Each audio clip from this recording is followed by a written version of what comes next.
Good afternoon, everybody, and welcome to the Carroll Biz Challenge 2012. Yeah, that's right. Yeah, let's get a little excitement. That's how we need to start this off. And so I am Jason Stambaugh, founder of Hometown Startups, and it is my privilege to be your MC for Carroll County's first ever business startup contest.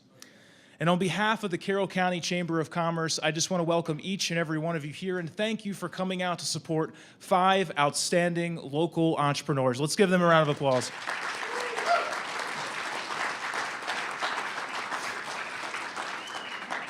However, to kick us off today, I want to start off on a personal note.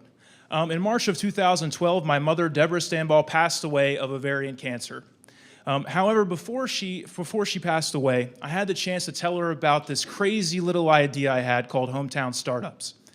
And I had a chance to tell her all about my heart, my vision, and my mission for hosting business startup contests in local communities all across the country, just like Carroll County. And today is the first installment on that promise, that vision that I had. And so I know if she were here today, she'd be sitting out there in the audience to support me. And but I also know that she'd be praying and having her fingers crossed that I don't screw this thing up. So, Mom, I'm going to do my best. But shortly after my mom passed away, I had scheduled a meeting with Carroll County Chamber of Commerce President Mike McMullen. And during the meeting, I pitched him on the idea that I really thought that the Carroll County Chamber of Commerce should host a local business startup contest. The idea was pretty simple. We invite all Carroll County, Maryland entrepreneurs and students who have started a business in the last 2 years or who were looking to start one for the first time to submit their innovative business pitch for a chance to win a $5,000 cash prize. Yeah, that's pretty exciting too. And the whole point behind this, more than the cash prize, was really to inspire innovation and entrepreneurship right here in Carroll County by providing an accessible opportunity for local entrepreneurs to get connected, get noticed, get better, and get started. And so my pitch was so inspiring and just really riveting. He gave me a standing ovation after it was over. But shortly after that, he gave me the go-ahead to go ahead and start running with this project. And well, that was the good news. The bad news was I had to start running with the project. And over the last 7 months, I've certainly been on a roller coaster ride where I had many days where this event seemed so far off and may never happen. However, fortunately it did, and we're here, and this event has just exceeded all of my expectations in every possible way. I never thought that I'd be staring out at a crowd of over 100 people for this event if you asked me back in May when this event got underway.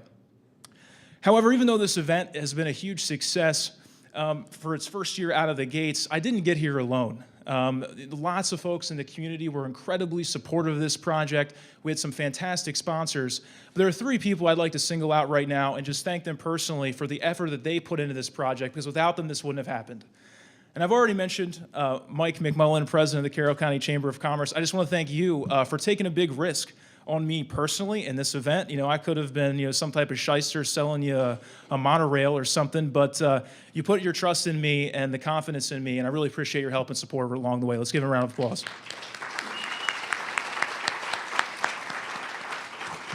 And secondly, I don't really know where she is right now. I can't find her, but the second person is Amanda Blankenship. She is on staff here at McDaniel College, and she works in the newly formed Center for Experience and Opportunity. Amanda and I, we were friends going back. She was my RLC when I was an RA here at McDaniel, so we knew each other from back then. But she was integral in coordinating everything here today. Her and I have probably exchanged several hundred emails, and she put in tons of work into this project. So Amanda, wherever you are, thank you so much for the hard work you put into this.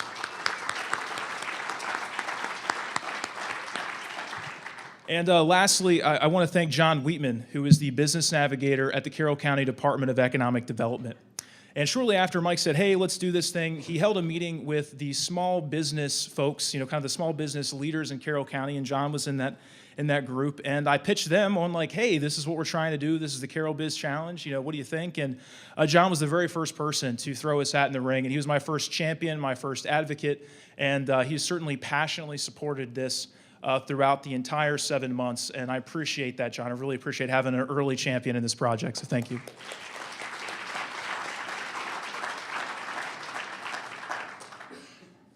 All right, so today, again, we're at the end of what has been a 7-month journey. We have 5 Carroll Biz Challenge finalists who are going to take the stage today to give us their best 5-minute pitch to win the hearts and minds of you out there in the audience, and of course our panel of judges. But I don't want to get lost on today, even though we're giving away a big check to the winner, I don't want to lose the fact that we're doing something a little different than just another type of contest. You see, the Carroll Biz Challenge is an opportunity for us as a community to come together to celebrate and showcase our most promising, our most talented, up-and-coming new business owners and give them a platform where they can launch and grow their new businesses. And I really do believe that this is something special that isn't really happening everywhere. And so I know that all of you have heard the phrase, you shop local and you buy local. Well, today we're starting up local. You see, around the country, there are lots of business startup contests kind of like this, but more often than not, they're off in some big metropolitan area. They're hosted by these large national or state-run organizations, and they have a goal in mind, which is a pretty good one, but they're looking for these big home-run businesses that have this large national or international scale. And the truth of the matter is, if we're honest with ourselves, is that leaves a lot of our entrepreneurs that are here in Carroll County, that are starting the businesses that are driving our local economy out. They're not able to participate in those competitions. They're not going to be able to get noticed in that format. And so really what we're doing here today and what I look forward to doing in the future is having the Carroll Biz Challenge be a way that Carroll County is providing a big league opportunity to our people, our entrepreneurs, and giving them a chance to realize their business dreams. So we have 22 folks that applied to this contest, and if you would have asked me, in May when we started this, what would have been an acceptable number of applicants, and I thought 5 would have been good. We'd at least have 5 people to stand up here, but 22 absolutely blew us out of the water. I mean, just incredible talent, incredible business ideas were pitched. And, but it wasn't necessarily even just the quantity that surprised me. It was the quality of these applications.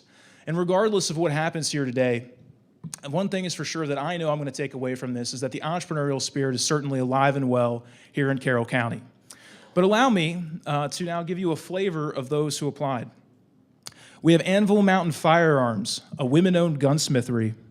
Molten Glow, maker of handcrafted silver, glass art, and jewelry. Save Point, a retro gaming center for buying used or play, sorry, I'm butchering this, a retro gaming center where you can play, buy, and trade retro games.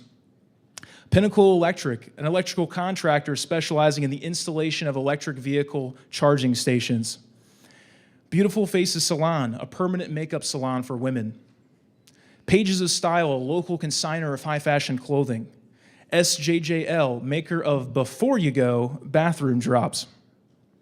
And finally, The Workshop, which is a nonprofit focused on providing business dress and job skills to Carroll's unemployed population.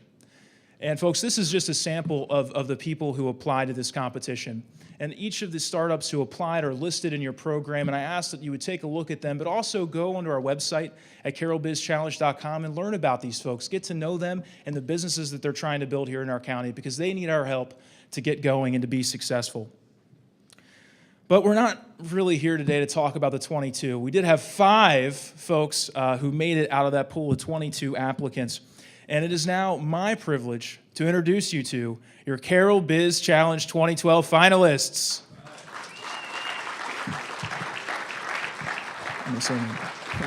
Ellen Taylor of the French Twist. Laura Ruby of the Optimal Wellness Center. Sean Smith of Holistic Home Energy Solutions.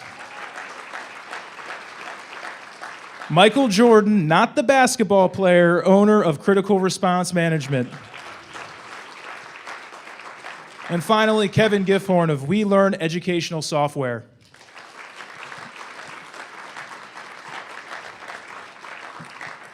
And let's give them one more round of applause for making it this far.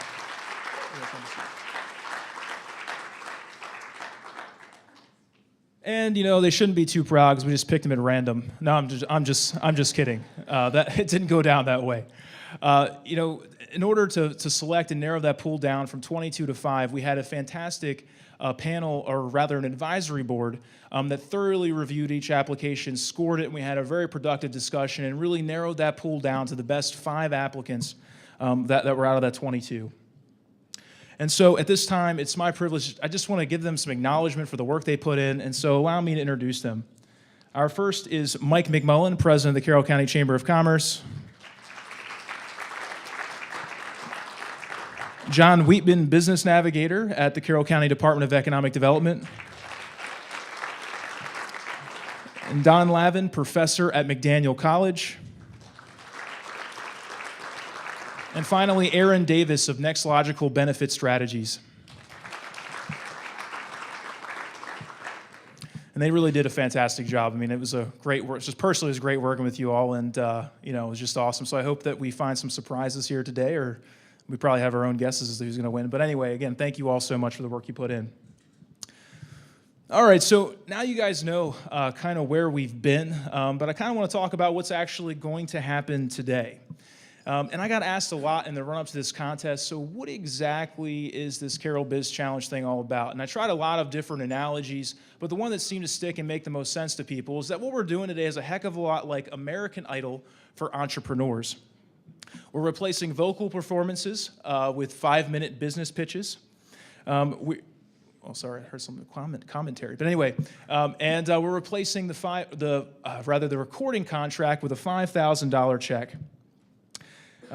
And of course, just like in American Idol, we have some judges, and replacing Randy Jackson and Simon Cowell and Paula Abdul and whatever other celebrity du jour they have on that show today are 4 of our own very own local celebrities who are business leaders here in Carroll County.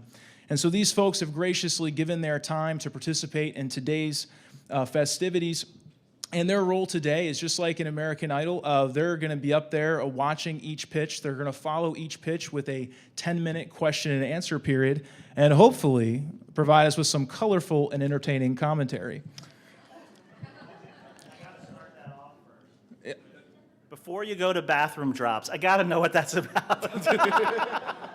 Well, basically, you drop them in the toilet before you go. Yeah, that's it, man. It eliminates the odor. Joining the likes of Renews-It and Lysol, I suppose. All right, so it's now my privilege to introduce you to our Carroll Biz Challenge 2012 judges.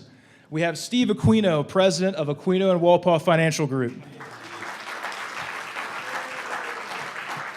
We have Karen Barber, president of the Barber Group.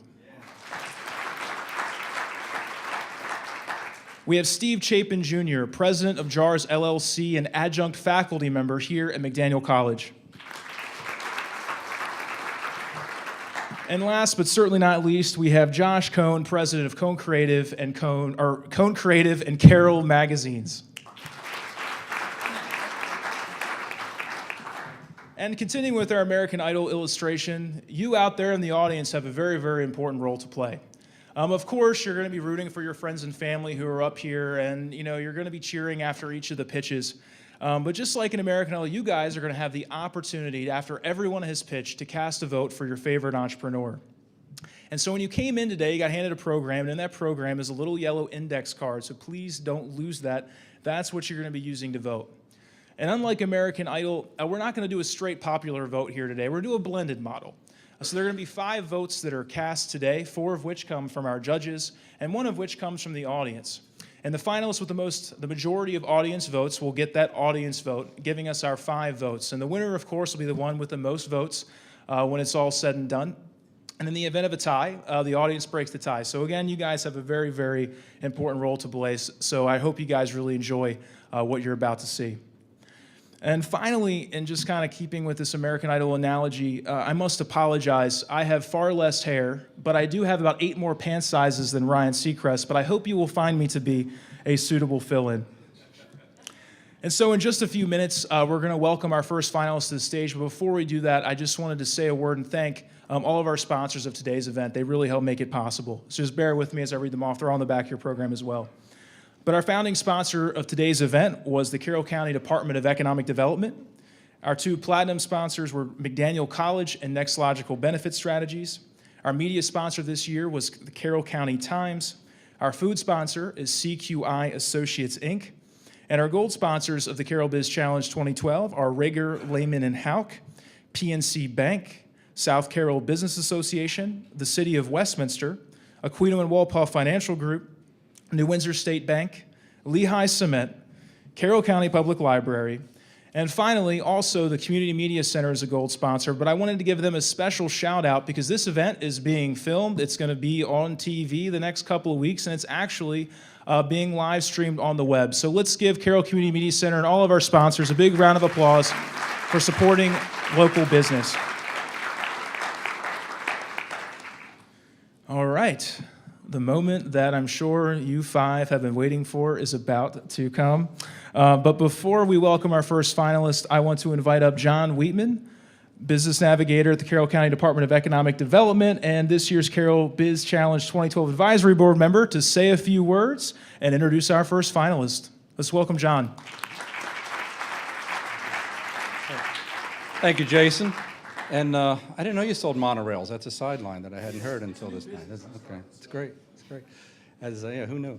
As I was sitting today thinking about this event tonight, it occurred to me that if we were gathered 200 years ago, we may have potential entrepreneurs in front of us that would be pitching things like a new, improved, larger mill to take advantage of recent agricultural advances, or maybe even somebody who's pitching a wheelwright shop to do the work on all those additional wagons that are going to be needed to haul the grain from the mill. If we were here 100 years ago, perhaps we'd be listening to somebody who had an idea for a candy that actually wouldn't melt, that's shaped like a life preserver that he wanted to call Lifesavers. Or we might be sitting here listening to somebody who had an idea for a general store that not only sold home goods and farm goods, but was going to sell something newly in demand called gasoline. If we were here 50 years ago, we might be listening to a doctor pitching a really novel idea of something called a blood bank. Or we might be sitting here listening to somebody who had an idea for a restaurant, but a restaurant where you actually eat in your car and you listen to music. It's something that they would call a drive-in. But what hasn't changed over the centuries and over the decades is the entrepreneurial spirit. That's the same now as it was 200 years ago and 100 years ago and 50 years ago, and we have very fine examples of that here this evening. I could tell you that many of the people here have availed themselves of the resources that the Department of Economic Development and the other partners provide, and I would certainly encourage anybody out there with a small business or even a business idea to do the same. With that, without further ado, I'd like to introduce Ms. Ellen Taylor to the stage, our first finalist.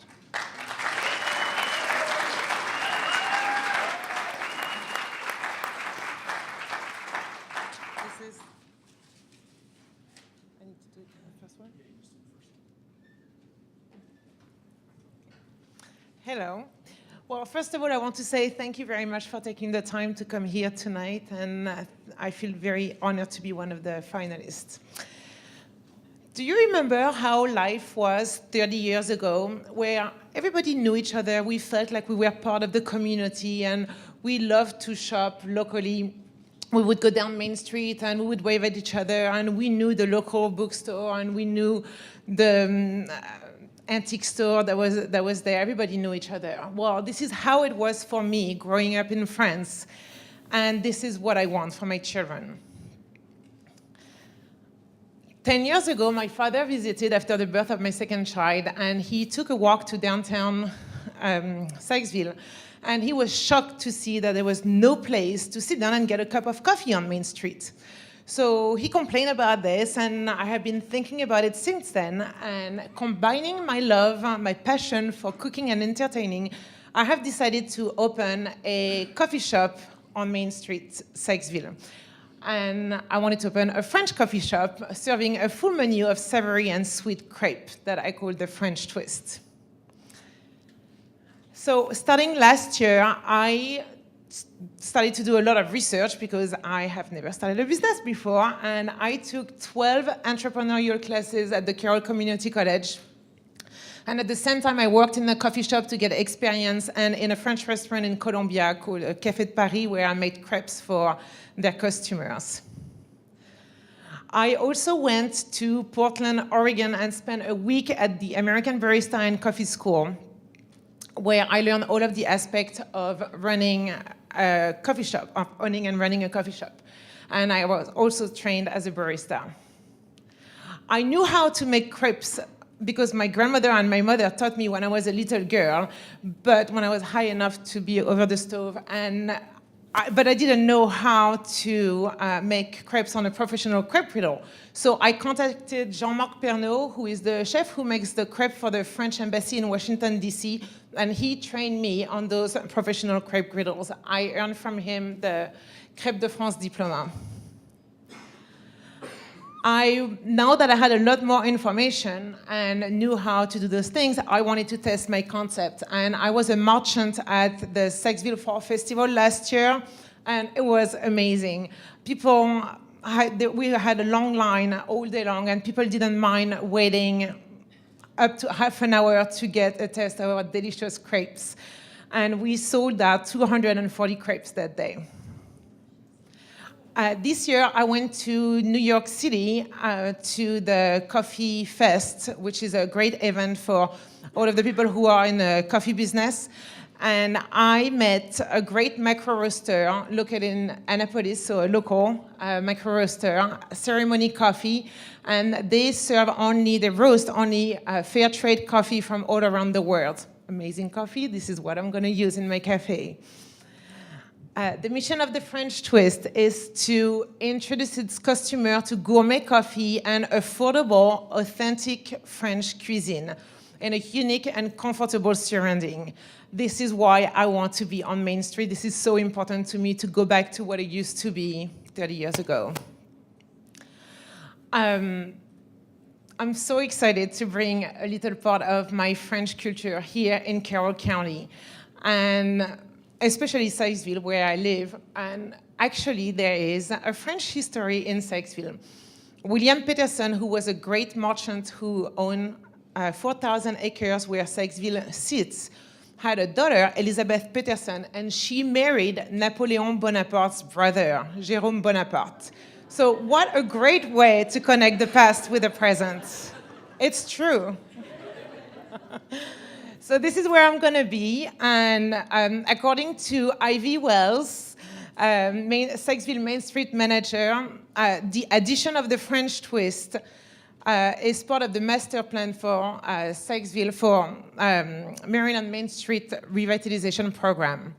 And Sykesville is not only a Maryland, but it's also a national Main Street. So I think it's really starting to pick up, and we want all Carroll County to have those small, cute towns with those main streets where everybody wants to shop.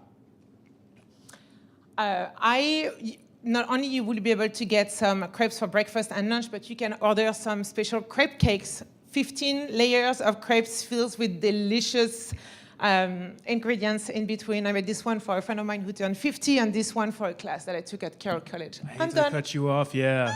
So hopefully, there you go. You were so close, I have so one close. sentence. Can I just say one sentence? You can say it when they ask you a question. So it's off to the judges. Judges, what do you have to say for Alen? Well, I guess since I was chosen to be the first one, because Josh is going to be our Simon of the Cruise, they wanted to start off with a nice, easy question to throw out there at you, okay? Bathroom drops. Yeah. Obviously, did a lot of research. I was very impressed with your application to start with and everything that you've done to get to this point. What do you see as being your biggest obstacle of, starting this out, something a little bit different, something a little bit new in the Carroll County area?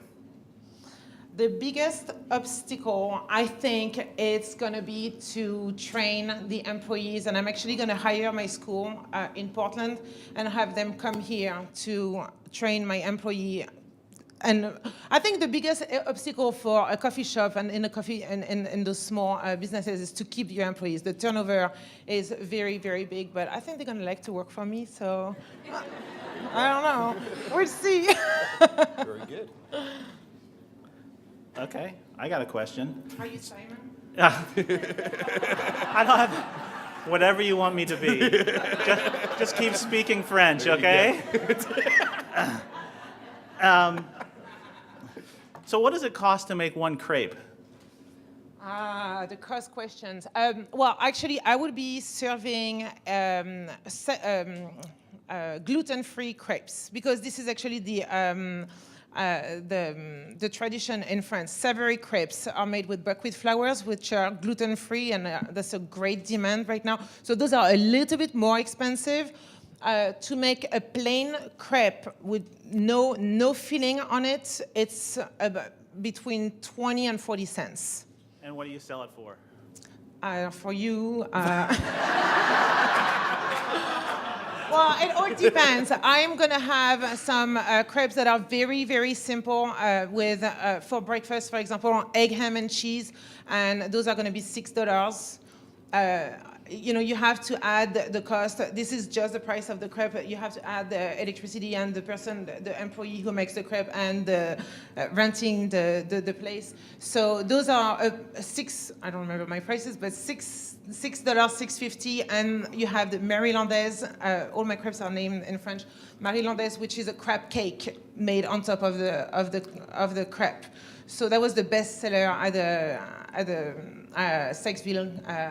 Festival, and those are a little bit more expensive. You're going to make $5.40 after creating a crepe. I would not say and then you take off the cost of running the business. So your goal is to make how much profit? God, I should have brought my numbers. That's why he's the Simon. My goal, to be able to make it looking at the lease and the employees and all of that, I have to make $900, about $900 a day. Okay, that's a lot of crepes. And coffee. And sodas. Okay. All right, good. Yes. I was reading your write-up, and I see that you're going to do other things besides crepes. You're going to have possibly coffee that you're going to be selling and some jewelry and some other things in your store, correct?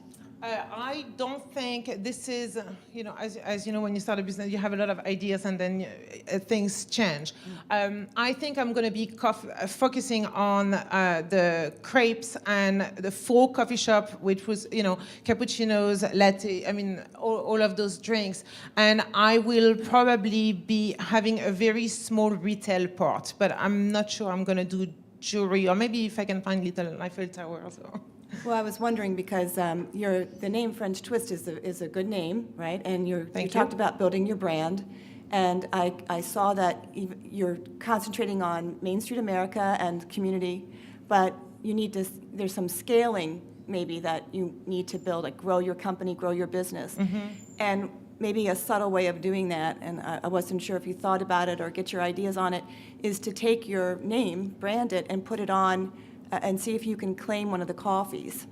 So you could actually sell a coffee with your brand name on it. I can actually, I have talked to Ceremony Coffee, and I can sit down with them and create my own blend. Okay. Yes. And then you could sell that and market that. Yes. And that's part of your game plan too? Yes, absolutely. As well as, and I saw some of the machine that you have to do the crepe. Are you going to be selling those as well? I am not going to be selling, those are pretty expensive, and I am not going to selling those, but I will be selling French press for coffee and pour-overs, which is the freshest way to make a cup of coffee. You just grind your beans, you weigh them, you put them, and then you pour over your coffee, and then you can make it at home. And then what I'm getting at is, are you going to have a website online where you can buy this coffee online, buy these products online? I am working on my website. I just signed up with someone to do my website, and yes, that is the plan, to be able to sell some of my things online. But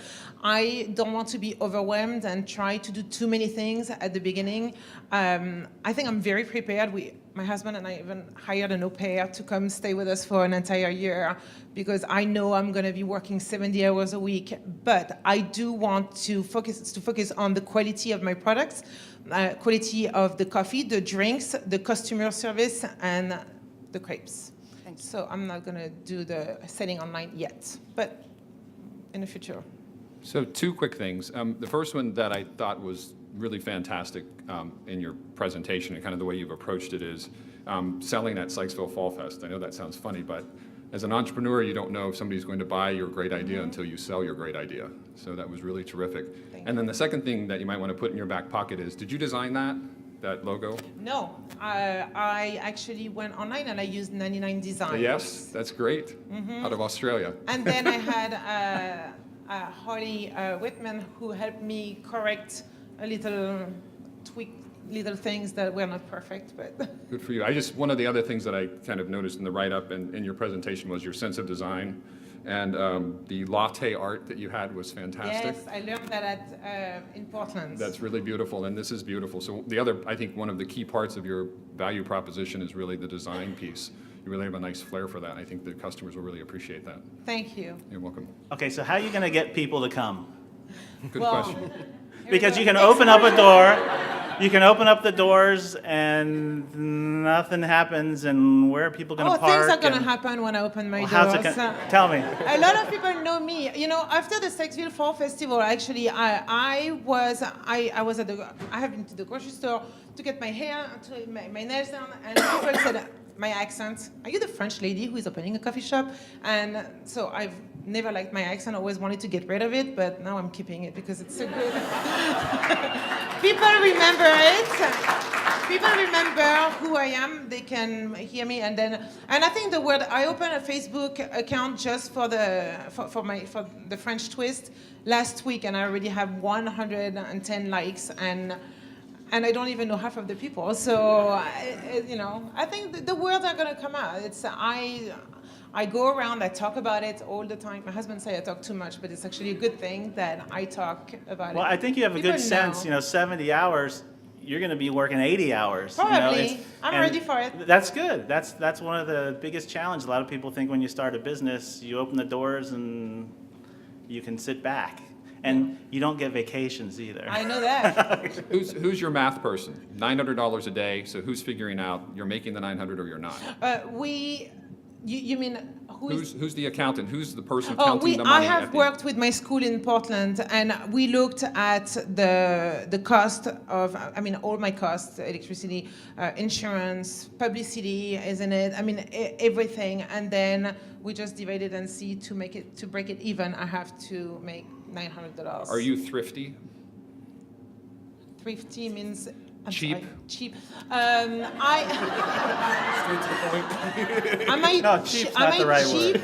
No, I don't like to spend money. Careful with your money. I am yes. extremely careful. Thank God, I take care of the money in the house. My husband doesn't. Okay. I do.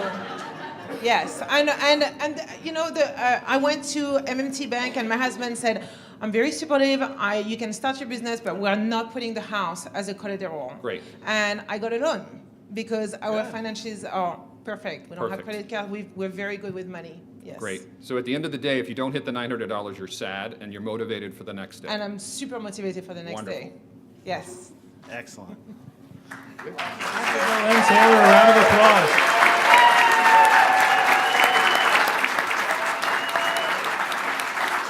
And that was absolutely awesome. I loved every second of that. It made me wish that I shut up far sooner than I did and just got to the real show. But right now, we're going to welcome our second contestant to the stage. We have Laura Ruby of the Optimal Wellness Center. Let's give her a round of applause.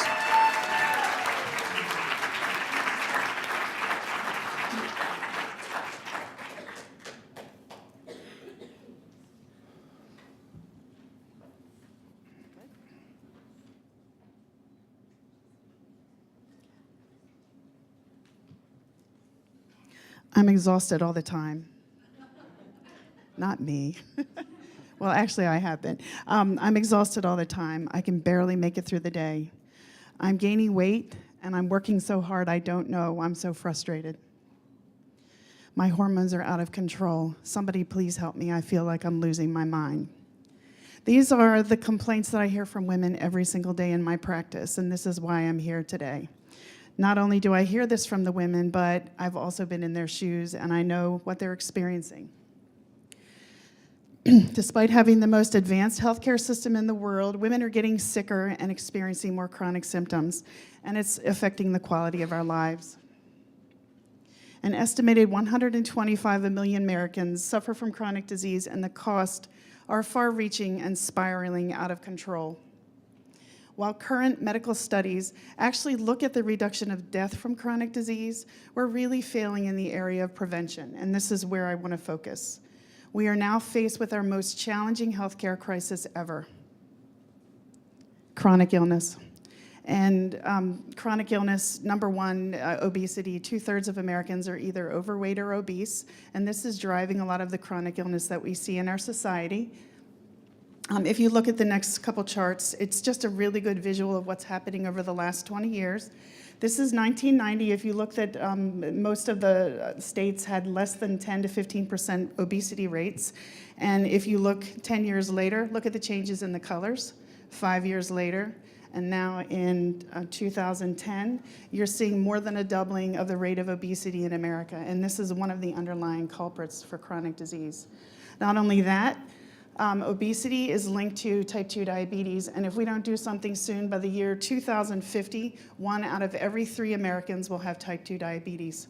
And for the first time ever, we're diagnosing type 2 diabetes in children as young as age 5, which is very scary. 75% of autoimmune disease is seen in women, and it can be very disabling.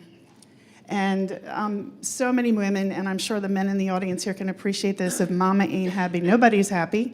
There are many women that are entering menopause now on a yearly basis, and we have limited options out there of how we can safely help women manage their hormones. And we wonder why the rates of depression and mood disorders are rising in women. Women are falling through the cracks. Our traditional healthcare system is not meeting our needs, and our primary care system is overloaded. I think one of the things that I really want to point out is we need to really start looking at chronic illness as a continuum. If we really look at illness as a continuum between wellness and stage chronic disease, instead of a black and white set of criteria. So for example, you go along for decades and you're being told that your fasted blood sugar is normal, you're okay, you don't have diabetes. One day you walk into your primary care office and your blood sugar hits this magic number of 126, and now you're diagnosed with type 2 diabetes. So that gives the illusion that yesterday you were fine and today you have diabetes.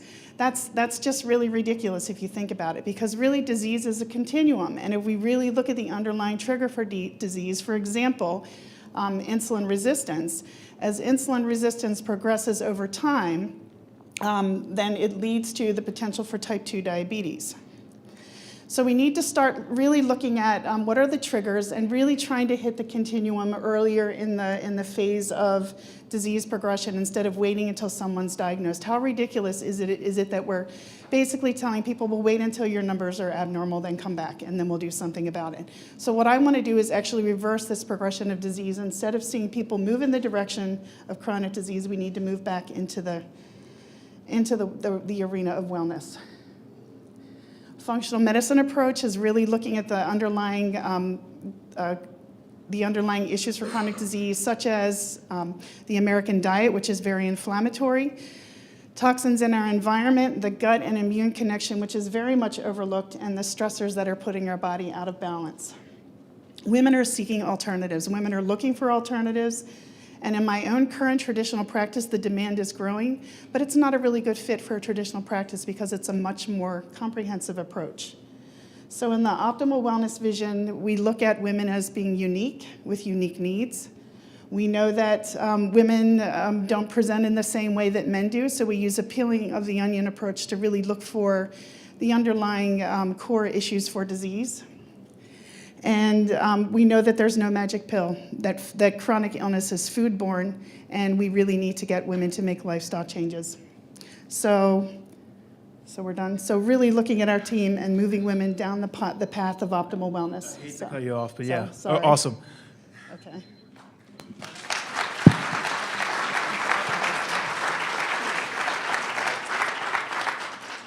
What kind of doctor are you? I'm a nurse practitioner. I have a clinical doctorate that focuses on metabolism disorders and diabetes and just women's health issues. So as a standard, do you consider yourself a family physician, somebody who would look after somebody time and time again? No, actually, right now, my traditional practice is endocrinology, so I see individuals for diabetes, thyroid disease, obesity, adrenal disease, but it's more of a traditional approach. So are you looking to create a whole new business, or why wouldn't you just be doing this because you're their doctor? Well, I work in a practice that's owned by a larger group, So, when you're in a larger practice, there's a certain level of productivity that drives the practice. Whereas this approach, when you're doing a functional medicine approach, your first visit with a patient may be an hour and a half to 2 hours. So it's really not cost effective. It doesn't really fit the productivity model. And I really want it to be in a setting where we're really looking at a whole variety of resources, like adding things like personalized lifestyle medicine, to really look at what we can do to help women kind of rebalance their bodies, rebalance their lives from a more natural approach, rather than just sticking Band-Aids on their symptoms. Will insurance pay for it? My model is set up as a cash-based practice. However, there are practices that are set up like that actually help the patients fill out the forms to get reimbursed from their insurance companies. But we'll offer a variety of services that can really meet the needs of different populations of people. If you wanted to do a more basic service versus a comprehensive service with different levels of packages that people could do. So you're, That's like 3 questions, man. sorry, Like, I'm you're done. interested, sorry. I know. Okay, go ahead. Go ahead. My question. I read all of your information, and I know it's geared to women my age, basically going through hormonal change and the stress and work. But when you're a freshman in college, young girls in college endure, I think, a ton of stress. And a lot of them become suicidal. A lot of them have that freshman 15, they put on the weight. And they can't handle stress. And I didn't know if you were thinking at all about targeting that market segment, going on campus, helping girls, mentoring them. If you want, I was just thinking about the continuum idea that you were talking about, and just wondering, maybe start younger, really young, high school, college, and get them educated and proactive in their life. Because people like me, I want to feel better, I want to be better, but my habits are so hard to break. And I want to break them, but if I had learned early on how to temper myself, I might have, be able to break them better today. So I wasn't sure if where you were going in your business and where your ultimate focus is and what your big audacious goals were in terms of helping women and mentoring and even teaching them how to dress appropriately for work, for life. Because that helps stress too, because if they're not dressed appropriately for their work, they're not promoted. If they're not promoted, they have stress. So I was just trying to get your psychological hat on about all of that.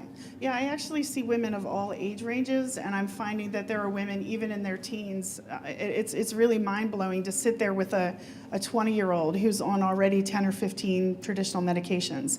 And that's, to me, completely unacceptable.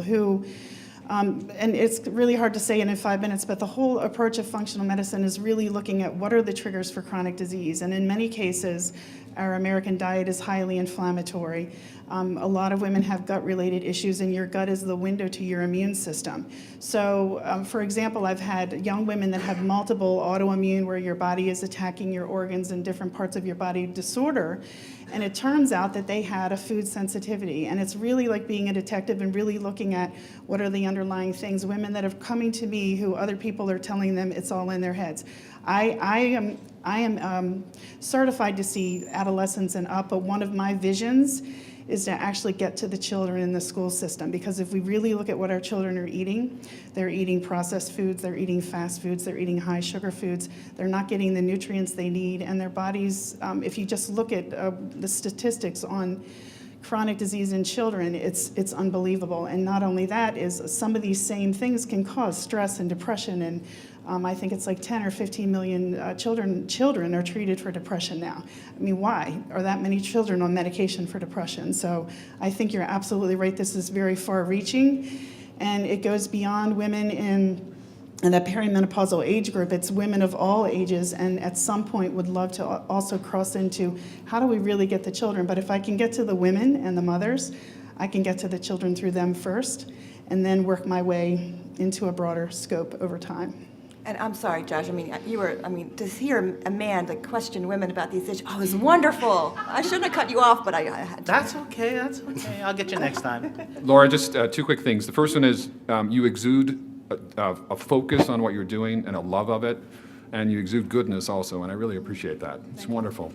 The second thing is be careful, this is kind of advice / question, how would you're going to have to make the jump to starting this practice, this center, and that's a lot of money. Yes. And then how do you tiptoe in there and figure that out without committing yourself too much? How do you do that? Well, I've already known that I'm going to phase it in, so I'm not leaving my full-time position. My ideal goal would be to find a good balance between the both, because I do love endocrinology, and I do feel like I'm helping a lot of people in the traditional world. Not everybody wants this approach, so I need to sort of live in both worlds. So right now, this is going to be, I work a 4-day week, so I'll be seeing patients one day, an occasional evening, Saturdays, but I'm building a team around me of nutritional experts, really looking at health coaches and looking at, because for example, if you came to me and I said, you need to eliminate sugar, dairy, and gluten, the top 3 inflammatory foods in your diet to get your body back in balance, you're gonna look at me like I have 2 heads. Right. If I send you to the traditional healthcare system, they're gonna look at you like you have 2 heads. But if I send you to somebody that understands how to rebalance your body that way and that those foods are creating imbalance in your body and creating illness, we're gonna have 8-week programs that we can walk people through those lifestyle changes, and that's really critical because that's not out there at all. When I'm looking at this, obviously this is a huge problem, I guess, throughout the entire country, and men and women, but this just seems like, it's something that's going to be really geared towards that, even though I try to look at myself as having the perfect physique and, being all, all that, but that's all right, though. But when you look at from a business side of thing, You didn't expect me to touch that comment, No, right? Okay, I wasn't. I'm glad you didn't answer. I didn't want you to. That was a trick question. That was. You You got to throw it out setting her there. up, I weren't was. you? You like that? I got the ring. That's right. But when you're looking at it, from a business perspective, when you look at your competition, how are you going to be able to either get patients in or clients in, and how does that get? What are you going to do different than what your other, your other competition that's around you? Okay. Well, first off, in this geographic area, there isn't really anybody that's doing this. Now, there are a few people that are doing bioidentical hormones. That's just sort of an extra for me for women that really want it. Really, most women, if you really do this core lifestyle change and you treat them with the right nutritional supplements, you get rid of their inflammatory foods, you would be absolutely amazed to see the difference in what nobody else is doing that around here. But what I have looked at are people in the Baltimore area, looked at what they're charging. Their fees are phenomenal. So I'm actually really trying to come up with pricing packages for people. So for example, you could come into the center and you could just get the basic lifestyle medicine 8-week program where you're going to get a group social, because social support actually helps people make changes in their lives. So you get that, or you could do the comprehensive approach where you get a nutritionist and a health coach, and maybe you see me for one-to-one functional medicine. So it's a variety of services that really aren't replicated anywhere in this area. So yes, you can go somewhere to get hormones, but you really can't go anywhere here in this geographic area to get this type of approach. It's a very outside the box, very novel approach. Well, it seems like it's a long-term process on top of it, so I guess that would probably be a good Correct. thing for your business that you're looking at. Absolutely. It seems to me like, and correct me if I'm wrong, but you want to go out and reach the younger generation so it doesn't get so bad as they're older, correct? Yes. Couldn't you provide the mothers and the younger generation right now through your current situation, and maybe go on the road to the schools and do a dog and pony show at the schools, and do both of that? And also, a second part of the question is, how would you spend the $5,000 in this business? Okay, so the first part is that I'm already doing some of that. I do a lot of community lecturing now, and I talk about the impact on children and talk about the statistics on children. But I've already, again, sort of informally partnered with other nutritional experts, and that's one of the things we just had this conversation the other day, is how do we get to the kids? And one of my visions is to, maybe as a part of our program, have some kind of a nonprofit organization that would actually go out and look at, if you really think about what our kids are eating in school, there's nothing there. If you're a working parent or you happen to have a kid that gets meals at their school, they are basically getting starches and carbohydrates for both of their meals. They're getting almost no fresh vegetables. They're getting almost no nutrients. So not only just working with the kids and the families, but how do we make a change in the system so we can actually hit chronic disease from where it starts? I mean, if you really think about the kids, how many kids now are on the autism spectrum or have attention deficit disorder or are being treated for cancer or type 2 diabetes in a 5-year-old? I mean, that's totally unheard of, in the past. So, yeah, sorry. Thank you so much. Just give Laura a round of applause.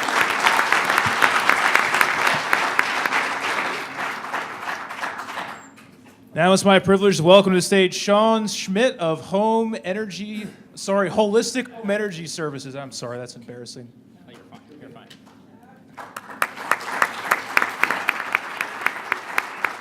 Hello, everybody. My name is Sean Schmidt. I am the founder of Holistic Home Energy Services. We're located right here in Westminster. We launched in 2011, and we specialize in home energy auditing and home performance contracting. I created Holistic Home Energy to solve two problems that homeowners have with contractors. The first problem is contractors do not look at your home as one whole system. They look at your home as their area of specialty. How many people in the audience have a first and second floor that are completely different temperatures or different rooms that are?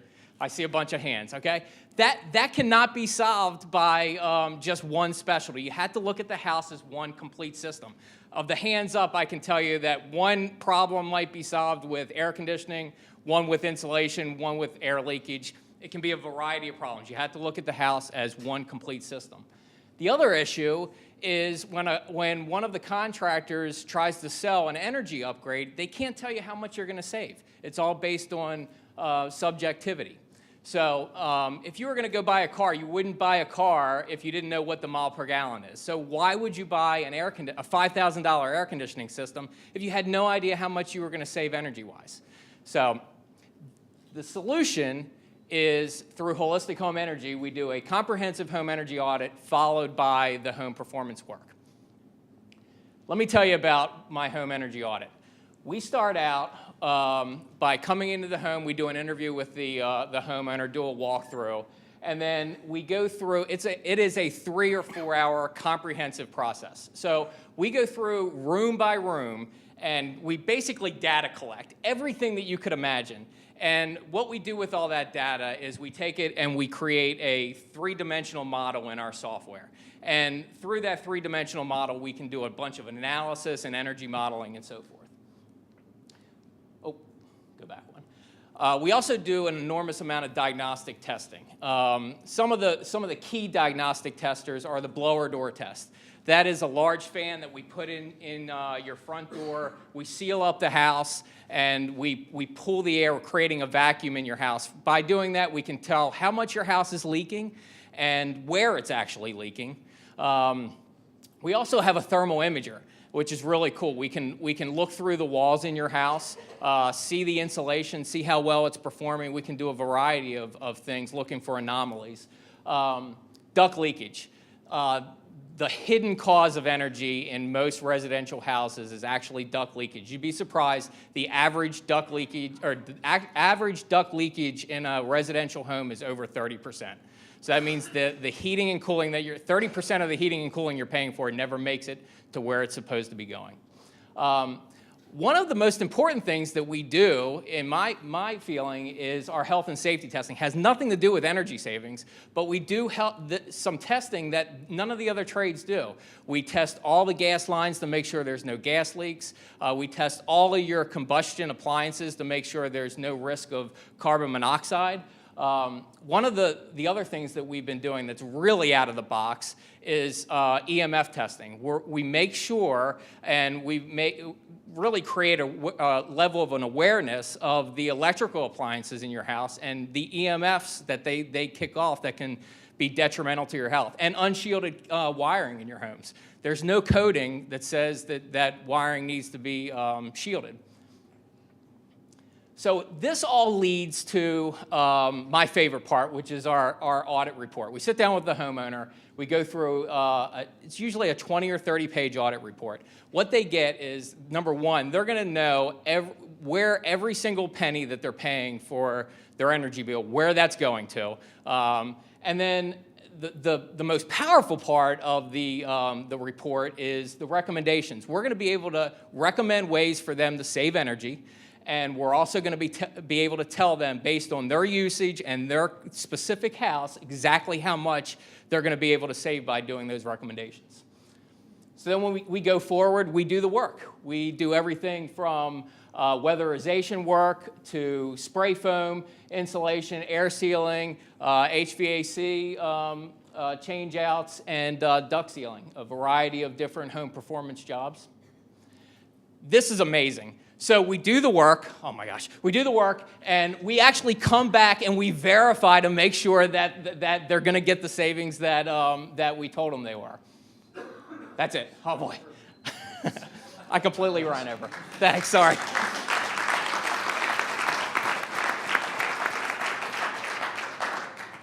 So I have a question. Yes. Surprise! Shocker. Go for it. Hopefully it's about one of my other slides that I missed. Okay, so I call you to come in, do a report for me. How much is it going to cost me for you to come in, and what if I don't hire you? Am I just, do you take it out if I do hire you? Okay, great question. Let me digress for a second. 4.5 years ago, the state of Maryland, actually, our legislature passed a law called Empower Maryland. And what that law did was it mandated our state utilities to put together energy savings programs for their customers. So, and it's all monitored by the Public Service Commission. So each utility, in Carroll County, it's going to be BG&E. So BG&E has their Smart Energy Saver program, and I am part of what's a small part of that program called Home Performance with Energy Star. And that program is a variety of different things. Number one, the energy audit costs $400, okay? Just by being a BG&E customer, and everybody gets if you look at your BG&E bill, you actually have a little tiny charge, it's $3 or $4, and it's on the bottom of your bill, it says Empower Maryland. So that all goes into a big pot that gets funneled back out into these programs. So as a customer, you would call me if you're a BG&E customer. The audit's $400. It costs you $100, and right out of the gate, you get a $300 benefit because BG&E pays me $300 to do the audit. On the back end, you pay $100 out of your pocket. I do all of the testing, the 3 or 4 hour test. I do the energy audit report, give you the report back with my list of recommendations. Then, if you want to go forward with the recommended work, now you have, because you got that audit, you have access to more of the rebates through the program, which is a variety of different things. If you do weatherization work, you get a 50% rebate up to $2,000. So if you do $4,000 worth of weatherization work, you get a $2,000 check back from BG&E. If you do HVAC work, those are net rebates up to $2,000, and then there's a variety of other things depending on the recommendations. You can choose me to do the work, or you can choose any of the other contractors that are certified in that home performance program. So, thanks for leading me into that. You answered it. I couldn't get that into one of the slides. So your company actually does do all those other services, put in the we do all the installation and other all that kind of services, stuff? right. That's correct. Yep. Okay. Yep. I was looking at, I was wondering, two things came to my mind. I was thinking, all the EMFs coming from all the electric stoves that are in Carroll County homes, with all the women cooking by them, I thought, well, maybe the Wellness Center should my recommend you to go to their homes to see about EMF readings. Can I comment to that real quick? Sure. Okay. Are you going to cut me off? It's been shocking doing the EMF testing. I mean, the energy savings is amazing, but really helping families and letting them understand health and safety issues like EMFs. You'd be shocked. We measure EMFs in what's called milligauss, and anything over 3 milligauss has actually been shown to cause some type of cancer. If I stand in front of a microwave with the microwave running with 3 or 4 feet, that's over 100 milligauss. I can't even measure it. So just being able to give that awareness to homeowners and say, if you're running your microwave, get your kids and get yourself away from it, that's more powerful than anything that I've ever done on the contracting side. So it's just a level of awareness and one of the many, many things that we do on the auditing side. Is your business model dependent upon this state program? No, it's not. And the reason being is exactly what I talked about at the beginning, is we're in a transformational stage in the contracting business, specifically on the HVAC side of things, where the proper way to analyze somebody's home is to do a full energy audit beforehand. And the reason being is, and I can give you a quick story, and I think I did this in my pitch, we actually came in from on the HVAC side a year or two before I started this company and quoted a customer over $10,000 to fix a problem with an HVAC system. When I actually did the audit a year later, we were able to solve the problem for $2,000, got them a $1,000 rebate. It cost them $100 for the audit. That was the right thing to do. And I firmly believe I'm a leader in our HVAC industry in the state of Maryland, and I've been fighting to make sure. I don't think that we should change out any HVAC system in the state of Maryland without doing a home energy audit. We're doing a real disservice to the homeowner unless we do that. I wanted to ask one other question. I mean, I see residential, but I was thinking maybe legislation or some type of regulation be put in place so municipalities use this for buildings, for schools.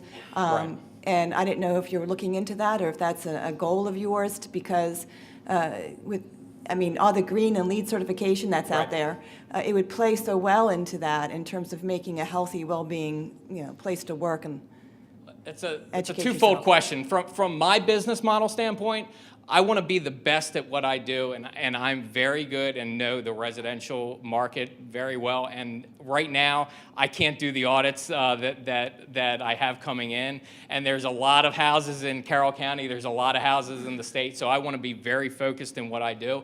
From a legislative standpoint, you're absolutely right. There's an enormous amount of energy waste on the commercial side. And the problem is you deal with the Public Service Commission and the utilities, and that's a whole other gamut we could talk hours about. So did you say you can't handle all the work you have coming in? No, I can't. And that's one of the reasons that I'm standing here today is because the business model. I mean, we've done over 100 audits since we've launched. About 40% in Carroll County.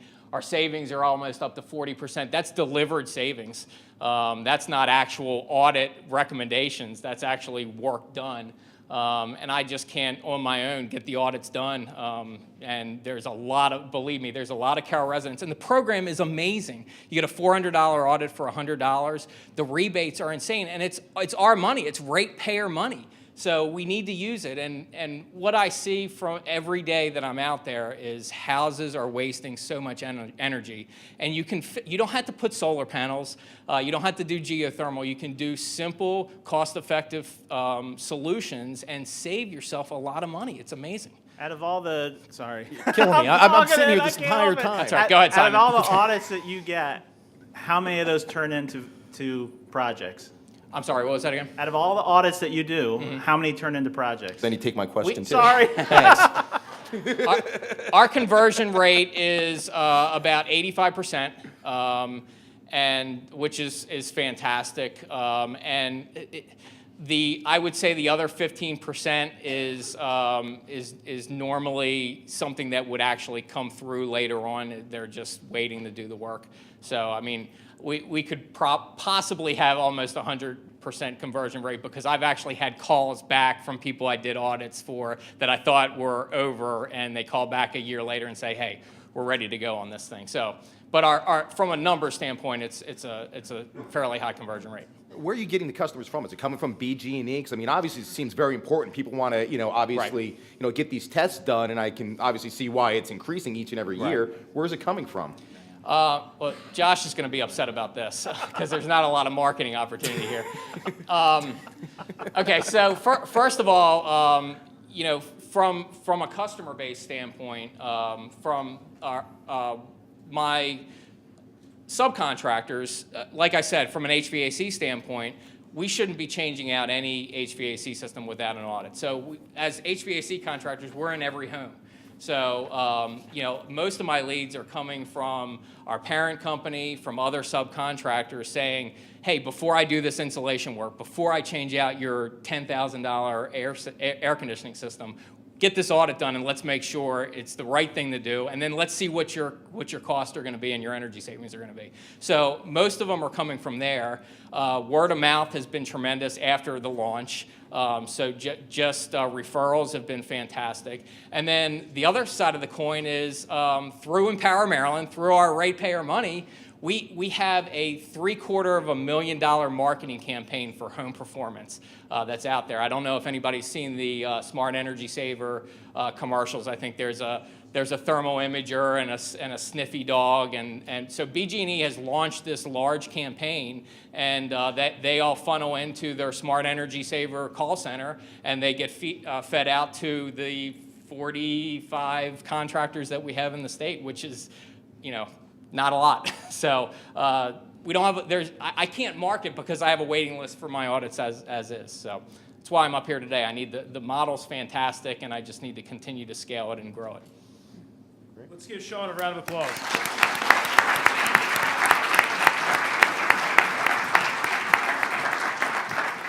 All right, at this time, we're going to take a brief intermission, about 10 to 15 minutes. So head on out, grab some food, take an environmental break, and we'll see you back here soon.